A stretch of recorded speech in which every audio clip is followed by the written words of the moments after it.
मुझे अपनी सहेली जो कि जज है उनके साथ जेल में सेक्स अपराध के आरोपों में बंद कैदियों से बात करने का मौका मिला था। एक 24 साला कैदी ने बताया, मैं गांव का रहने वाला हूं। शहर में मैं एक कारखाने में काम करता था। मैं जिस मकान में रहता था वे दोनों पति पत्नी ही उस मकान में रहते थे। उनकी शादी को कई साल हो चुके थे मगर उनके कोई बच्चा नहीं हुआ था। 30 साला मकान मालिक भी एक कारखाने में चौकीदारी करता था और रात की ड्यूटी करता था। एक रात जब वह ड्यूटी पर चला गया तो उसकी पत्नी मेरे कमरे में आई। उस समय मैं शराब पी रहा था। उसने इतने छीने कपड़े पहने थे कि उसके शरीर के सभी मादक अंग साफ साफ दिखाई दे रहे थे। वह मुझे देखकर मुस्कुराने लगी। मैं हैरानी से उसकी ओर देखने लगा तो वह मुस्कुराते हुए बोली, मुझे नहीं पिलाओगे क्या? इतना सुनकर मैंने उसे एक पैक बनाया तो उसे पीकर वह मुझसे बुरी तरीके से लिपट कर बोली, मैं अब रात भर तुमसे मज़े लूँगी।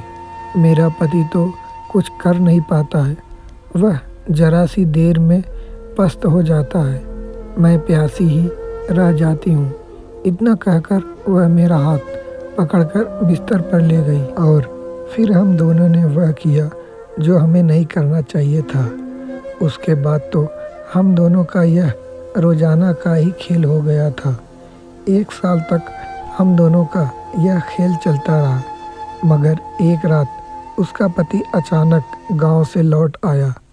मकान की एक चाबी उसके पास थी। जब कमरे में उसकी बीवी नहीं मिली तो वह मेरे कमरे पर आया। मेरे कमरे की लाइट जली हुई थी और कमरे का दरवाज़ा भी खुला हुआ था। मैं और उसकी बीवी अपने खेल में मस्त थे।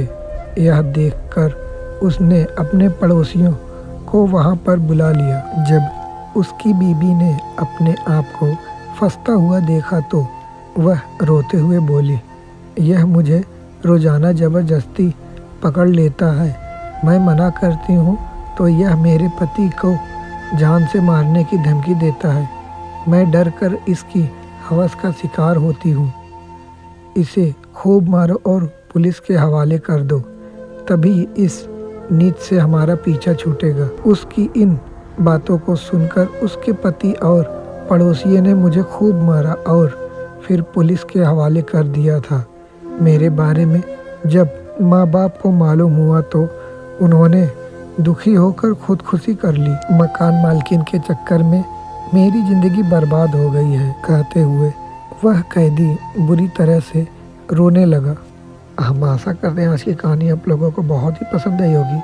अगर कहानी पसंद आई होगी तो कहानी को एक लाइक दे दीजिएगा और अगर आप हमारे इस चैनल पर नए हैं तो कृपया चैनल को सब्सक्राइब करके नोटिफिकेशन को ऑन कर दीजिए ताकि कोई भी कहानी छूटे नहीं।